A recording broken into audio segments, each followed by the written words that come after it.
Welcome to Embargoed, intelligent talk about sanctions, export controls, and all things international trade. I'm your host, Tim O'Toole, and with me today is my longtime friend, colleague, expert in all things Latin America, Matt Ellis. Matt, welcome to Embargoed.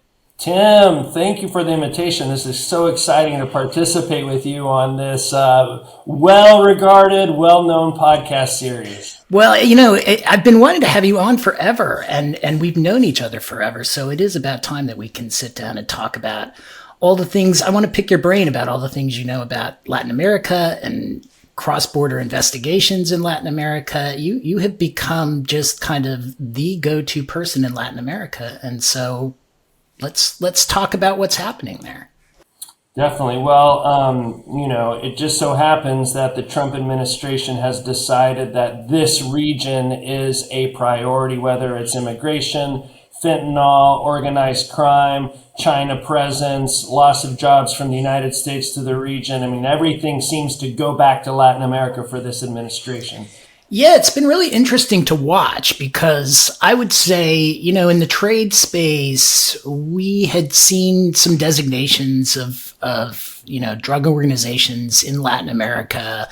Obviously, Cuba and Venezuela have been under sanctions for quite a while, certainly Cuba for a long, long time. But for the most part, in sanctions, export controls, and most things international trade, Latin America was not kind of a big focus, but, now it is. And now, finally we've dragged you over to the dark side, Matt, and you've become you're becoming a trade lawyer expert. And hopefully at some point we will call you a trade nerd. So why don't you tell us a little bit about kind of what you've been doing in Latin America with respect to kind of trade issues and financial issues, and then kind of how much time you're spending there. Because my understanding is you are down in Latin America quite a bit over the last couple of months, couple of years. Well, it's amazing because, anti-money laundering, economic sanctions, foreign terrorist organization designations, this has turned compliance and enforcement in Latin America upside down. And you have not only practitioners like us working hard to stay on top of the issues, but you have companies, really thinking critically on the ground on how to make their adjustments. I have been in Mexico every month since January 20th, since President Trump, assumed office again. And as you know, Tim, it was that day, January 20th, that Trump signed an executive order designating cartels as terrorists. And, this is something that had been considered by numerous previous administrations, but no one had ever done it, right? And they hadn't done it because conceptually you have to make a jump. When you talk about terrorism, you're talking about ideology, you're talking about political conduct.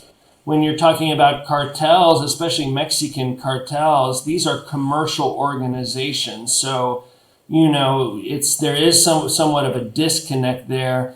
But Trump has done it. And not only has he done it, but he's done it full speed. I heard a reaction recently from former DOJ prosecutor who's now working in this space. And what she was saying made a lot of sense. It is unprecedented, the enforcement coordination that we're seeing right now from this administration. The fact that the Department of Justice, FinCEN, OFAC, the SEC, Homeland Security, DEA, and I think we're just getting started. All of these agencies are marching in lockstep toward this specific priority of going after organized crime and using trade tools to do so. So given the focus, maybe you should consider going down twice a month, Matt. I think you're not going to Mexico enough. I mean, it's a wonderful country, and so I would not be opposed to that.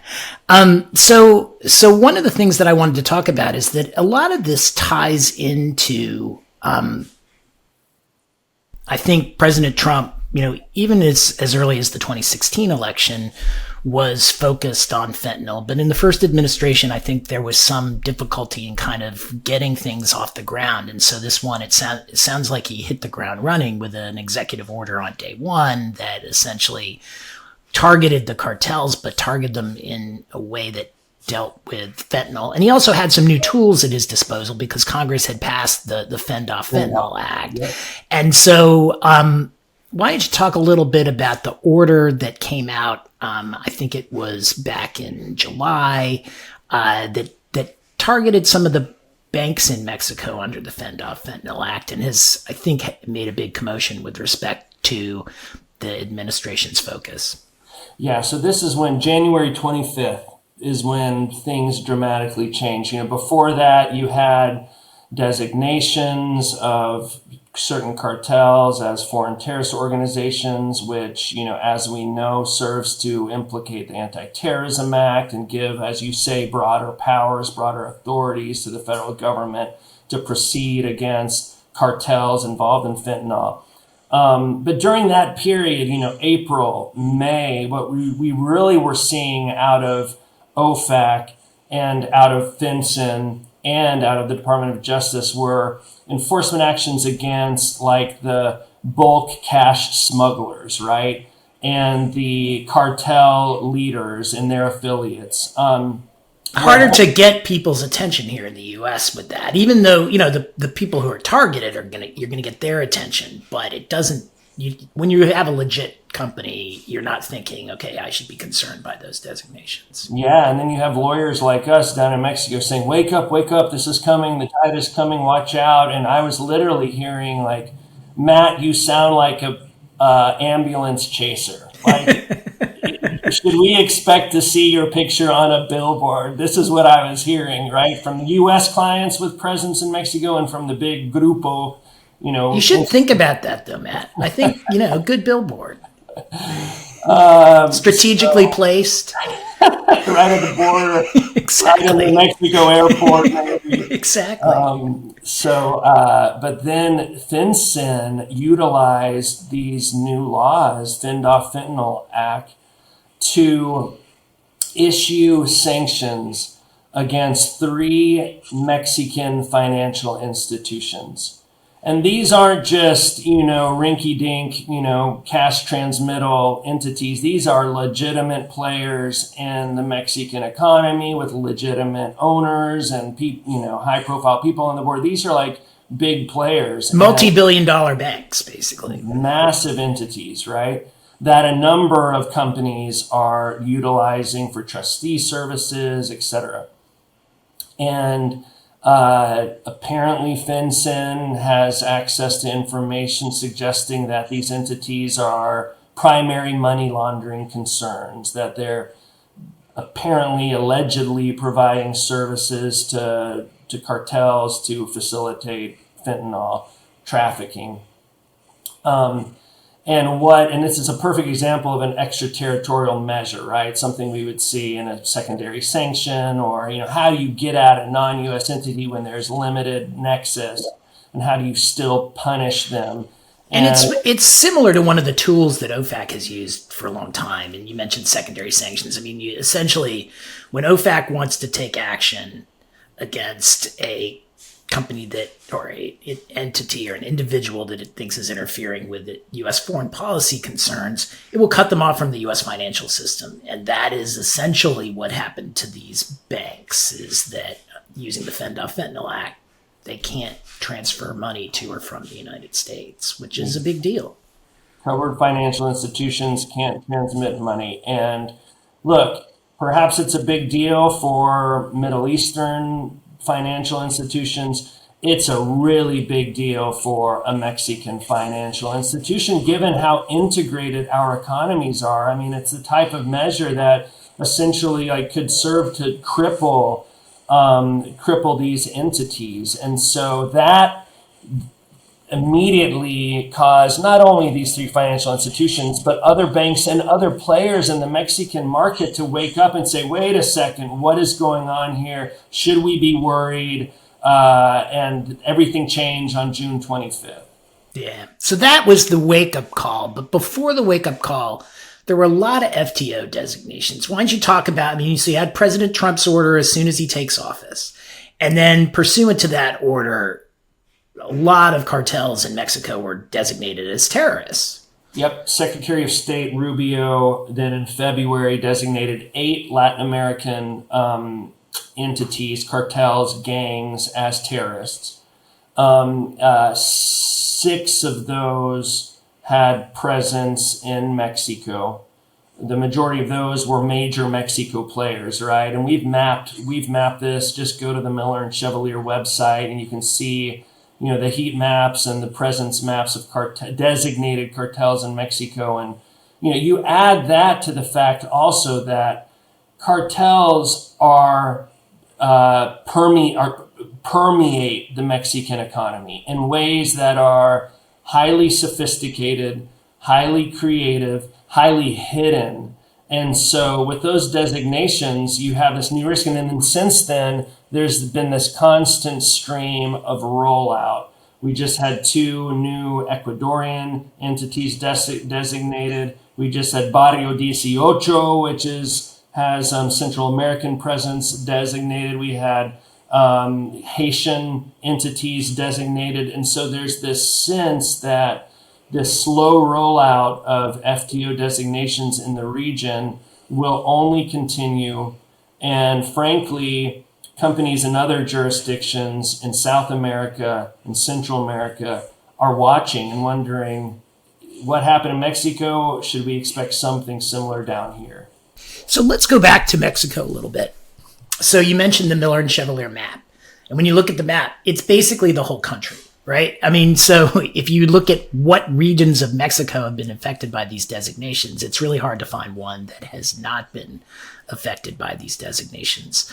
What industries are we talking about that might have risk if they're dealing with cartels in Mexico, which based on the map, it looks like there are cartels and designated FTOs now pretty much everywhere. So, 2 days ago, we were on with a client talking through, not only how do you use the maps, but how do you utilize these. And Department of Treasury has been very explicit.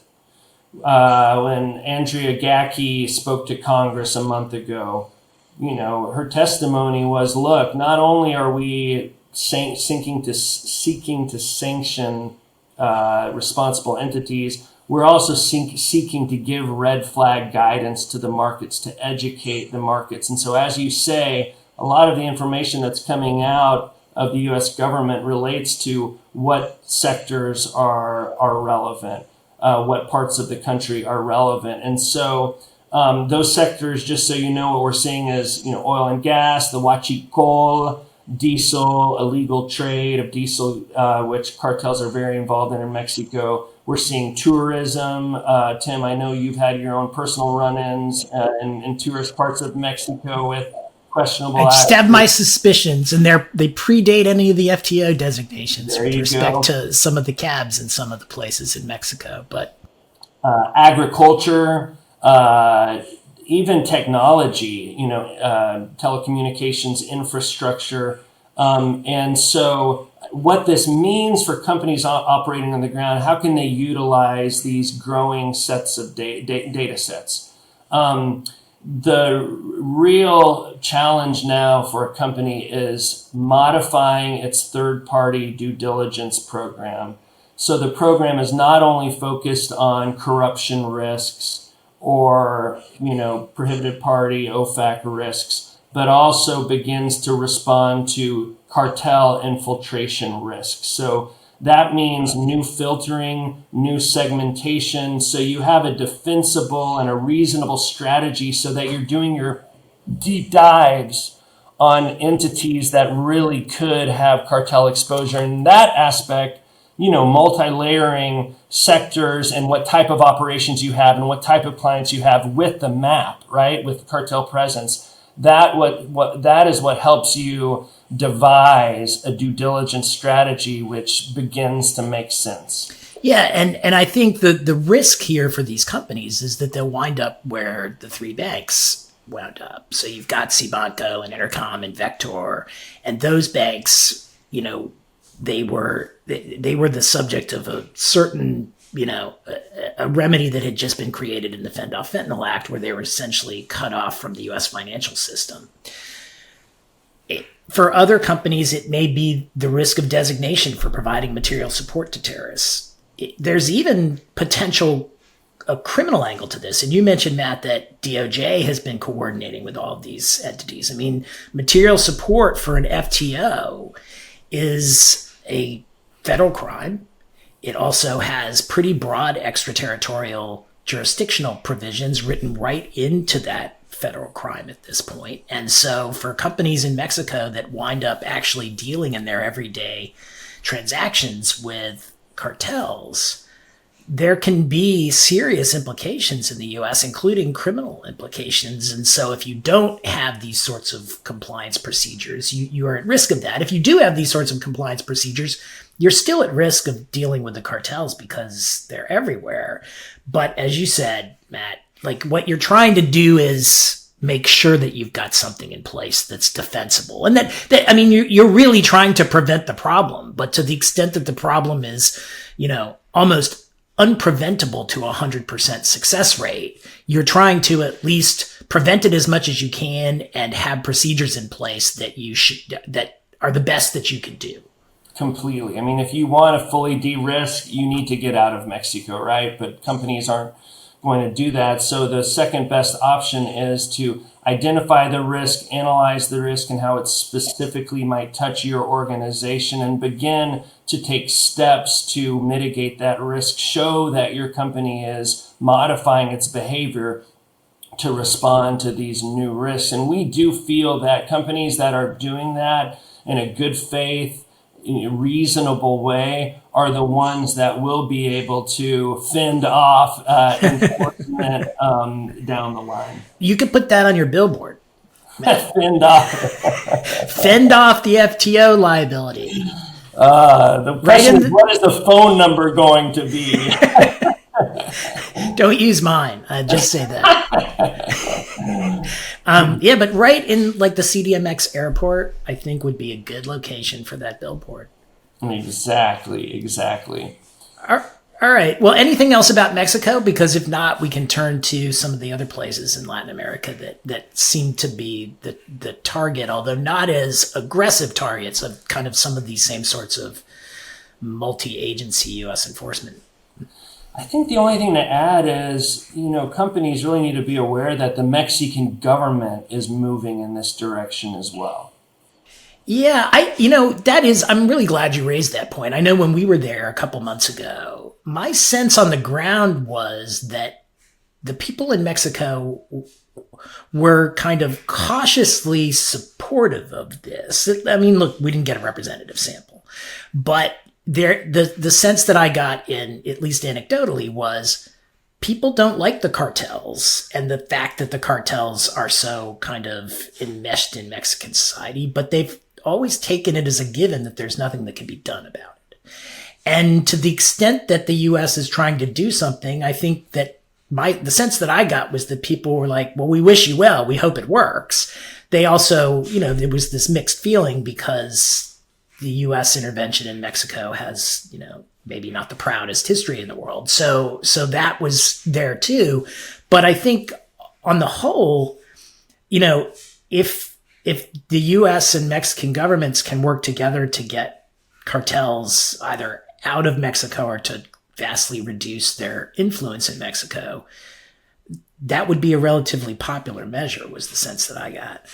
Yeah, it makes me think of, 15 years ago when we were traveling all corners of Latin America talking about the U.S. Foreign Corrupt Practices Act enforcement and, the anti-corruption compliance agenda. And you had this reaction understandable reaction from Latin Americans saying, like, why is a gringo, speaking good Spanish, but with a bad accent, down here speaking with us about corruption risk. And then you had the FIFA prosecutions and things seemed to change, right? There was all of a sudden this, like, okay, we get it. We support this. And I would have frank conversations with colleagues down in the region, like, wait, you used to not want Gringo down here talking about corruption, and now you're supporting it. Why? And they said, well, football is important. Our kids play football before they can even walk. It's been tainted. FIFA has been tainted for so long. This is actually a good thing that the U.S. is taking aggressive, somewhat extraterritorial action based on, minimal nexus to the U.S. to go after the wrongdoers. And I feel like something similar is afoot right now with cartels and fentanyl, organized crime. Mexican government hasn't successfully been able to address it. And these are entities that are, frustrating so many pockets of business in Latin America. And the fact that, the U.S. is stepping up might not be a bad thing. And it's actually leading to the Mexican government to send troops to the border,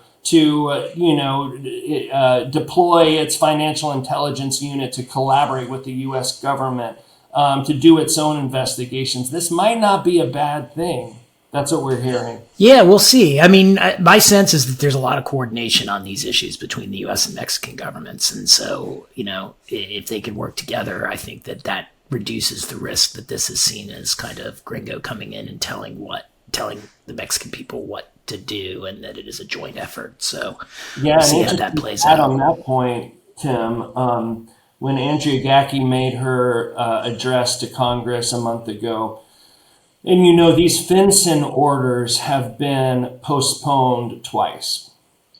And one of the congressmen pushed her on that topic. Why would you be extending the implementation of these sanctions for entities that you're saying are involved in money laundering? It makes no sense. And her response was just that. She pointed the fact that the Mexican government has been such a partner. It's stepped in, it's taken over these three entities, and it's running the show at them, which gives the U.S. government a guarantee. So she invoked the cooperation between the two companies, at least before U.S. Congress. Yeah, no, that's great. And for those of our kind of normal listeners at home, Andrea Gacki, former head of OFAC, current head of FinCEN, who has been kind of instrumental in these Fentanyl Act orders, the only ones in existence at this point. So why don't we turn now to the rest of Latin America? Because the cartel targeting has not been solely with respect to Mexico. As you mentioned earlier, Matt, it's moved on to places like Ecuador, Colombia, Venezuela. Why don't you talk a little more about kind of where that's gone? And then I think maybe we'll finish by talking about where we think it's going. So there are certain countries in South America where the FTO presence and the specially designated global terrorist SDGT presence is more prominent.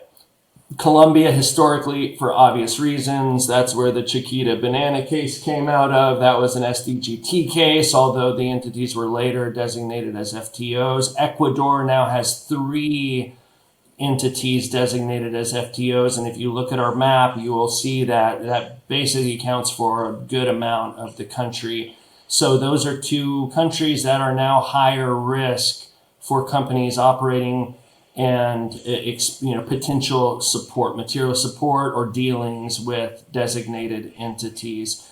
Brazil is a very interesting case study, because what's happening in Brazil is you had the U.S. State Department visit Brazil 5 months ago and advocating for the Brazilian government to designate certain organizations there as terrorists under Brazilian law.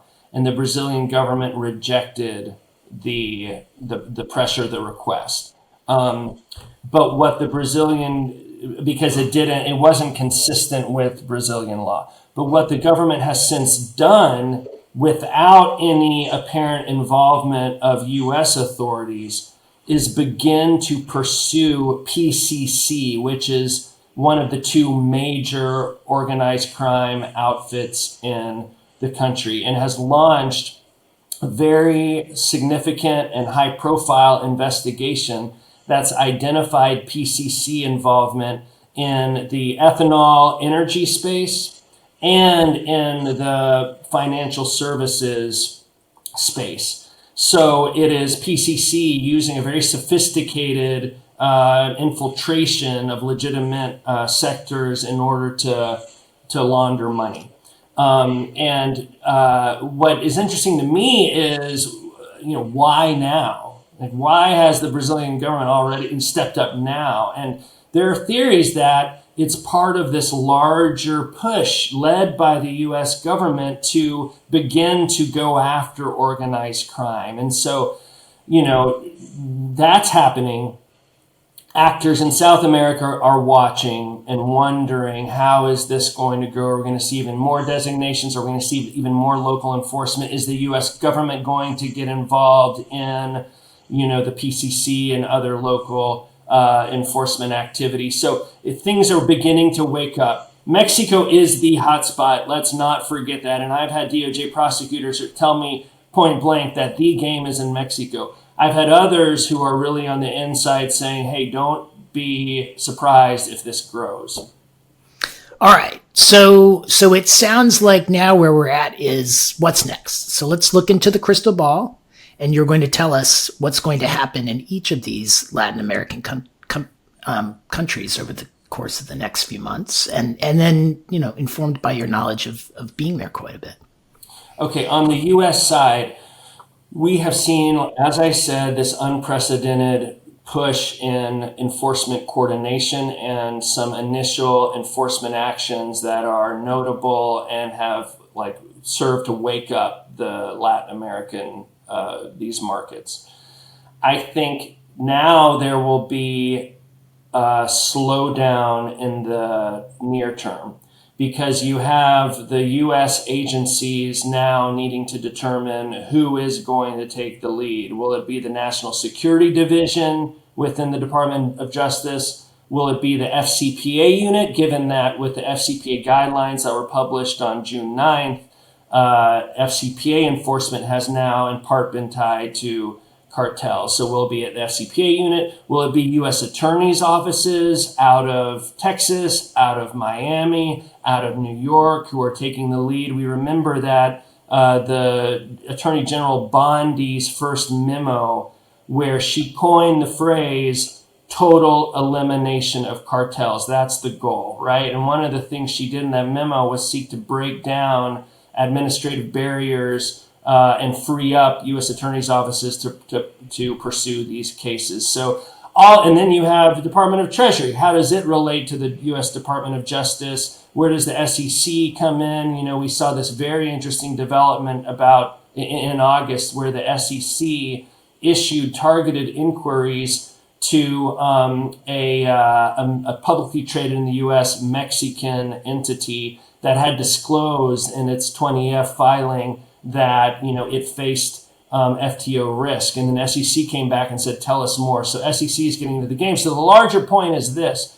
All of these agencies, I think, need some time to figure out, okay, who's taking the lead, whose role is what. So that'll see a slowdown in enforcement activity. Once that is settled, I think on the U.S. side, it's really, from my perspective, a certainty that material support cases, OFAC sanctions, FinCEN sanctions, they're going to be off and running. And so we'll begin to see real enforcement activity. On the Latin America side, I think it'll be a similar dynamic. Look, the FinCEN orders had this big impact, and now we will see things slow down, die down as people focus back on their normal business. And maybe the smart companies will use the time to retool and retrench their controls, modify their controls. But then when we begin to see enforcement, Mexico, the market is going to wake up, and other specific markets, and it's going to be Colombia, it'll be Ecuador, and it will be Brazil. In my prediction, those are going to be the three key jurisdictions in South America where you will begin to see enforcement, and that'll be fueled in part locally and in part with U.S. involvement. So look, when we speak again in a year, we will see how accurate that prediction was, but that's what I'm gathering. Well, I'm hoping for 6 months, Matt. I think we should speak again in 6 months after you've been to Mexico and Latin America like 14 times. Okay. And what we'll talk about is whether or not we're seeing the sort of sustained effort that you talked about earlier with the FCPA. Because I do think that is one of the keys here is this kind of a short-term kind of splash that is designed to get attention, but then the United States attention shifts elsewhere, and so everybody can kind of go back to the way things were? Or is this going to be a long-term sustained effort where folks know that the U.S. is going to continue focusing resources into this region and particularly Mexico, but also it sounds like you have put markers down for Colombia, Ecuador, and Brazil, and so we'll watch for those. And at the end of the day, I think hopefully our listeners now realize why I go to you with all of my Latin America questions. And so thanks for coming on the podcast. It was really great talking to you, Matt. This was great, Tim, and congratulations to everything you've done with this medium in the last several years. It's really stellar. Well, thanks a lot, Matt. And to our listeners, stay sanctions free, and we'll have Matt back in 6 months to figure out whether or not his crystal ball was accurate.